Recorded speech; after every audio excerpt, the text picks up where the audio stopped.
All right, let's dive into the absolutely wild story of Pavement. You know the brand that basically wrote the playbook for 90s indie rock with their whole too cool to care vibe and that messy, brilliant sound? But the real story is what happened to them decades later. And it all really boils down to this one single question that seems almost impossible. How does a B-side, a deep cut that was pretty much forgotten, suddenly become a massive viral hit more than 20 years after the band called it quits? Just get a load of these numbers. Harness Your Hopes has over 148 million streams. That absolutely crushes Cut Your Hair, which, was their big 90s hit, the one that actually got on MTV. This isn't just a minor thing. It's like the internet completely rewrote their history without asking. So, to figure out how this happened, we've got to go back. We need to understand who Pavement really was, what they were all about, and, why they broke up in the first place. This is their story. The story of an accidental resurrection. And to get it, you have to start what they did. We're going back to the late 1980s in Stockton, California. Now, Stockton was not some glamorous music city like LA or San Francisco. Not at all. It was kind of gritty, a bit isolated, and that environment created this really fierce, do-it-yourself underground scene. And the catalyst for Pavement was this guy, Gary Young, a local hippie vet who had a recording studio in his garage called Louder Than You Think. That garage is where it all started. Gary's studio setup, let's just say it had character. And those limitations kind of forced a certain style, what we now call the lo-fi aesthetic. It's this idea that you don't clean everything up. You leave in the tape hiss, the slightly off-key notes, all the little imperfections. Why? Because it's real. It's about authenticity, not some slick, polished product. But here's the craziest part. You hear this messy, shambolic sound, and you picture a total mess of a studio, right? Well, it looked ramshackle, especially when he moved it into a walnut orchard. But get this, the control room was actually designed with a super expensive $50,000 computer program to have perfect acoustics. It's this amazing contradiction, a high-tech brain used to create this deliberately raw, chaotic sound.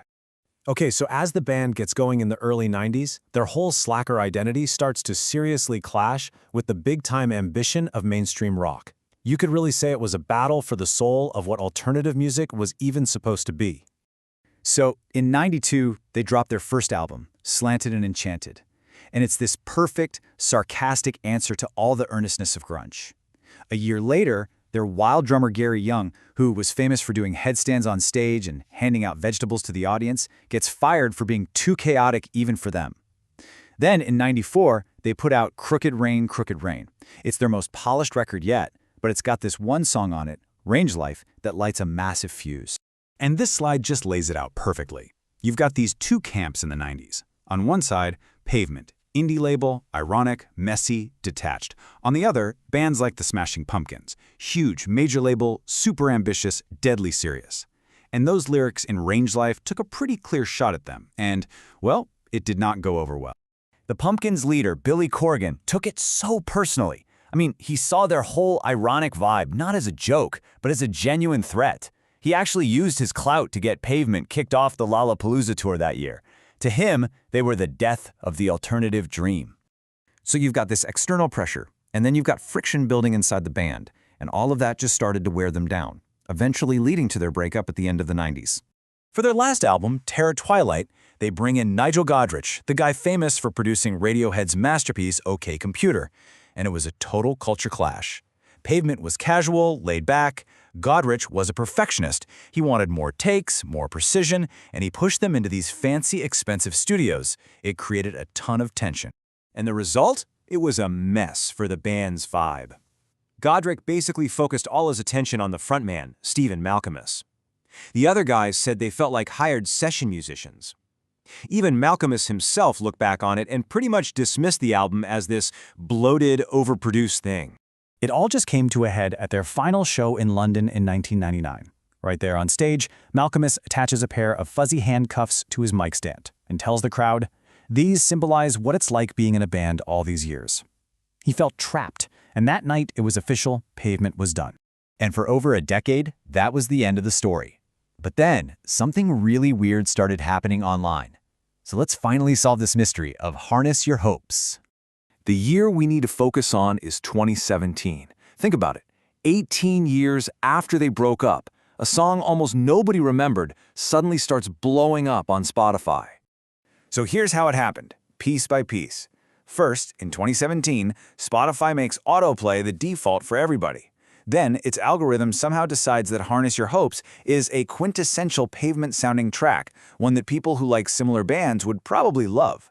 So it starts pushing it into millions of people's ears through autoplay and personalized playlists. A few years after that, TikTok gets a hold of it for trends like the Utah Fit Check, and boom, it goes completely viral. The results were just staggering. It became their #1 song, got them their first gold record ever, and maybe, most importantly, it brought in this whole new younger generation of fans who had no idea who Pavement was in the 90s. So what's the big takeaway from all this? Well, this weird digital second act has completely changed the way we see the band and their whole legacy. All this online buzz didn't just stay online. It led to a massive, real-world reunion tour in 2022. They even dropped their first new recording in a quarter century and got a weird meta biopic film made about them. They went from being a cool, defunct 90s band to a legitimate, active institution. It's incredible, really. That slacker vibe, that messy, we don't care sound that was born in a garage in Stockton is now fully part of the rock and roll canon. What was once seen as a quirky, niche attitude is now seen as a genuinely influential style. Which leaves us with this one last, kind of mind-bending thought. Pavement's entire identity was built on being authentic, on pushing back against the polished corporate music machine. But their incredible comeback, their modern legacy, was built by a corporate algorithm they had absolutely no control over. It just makes you wonder, in this day and age, what does authenticity even mean when a machine can pick the song that defines you?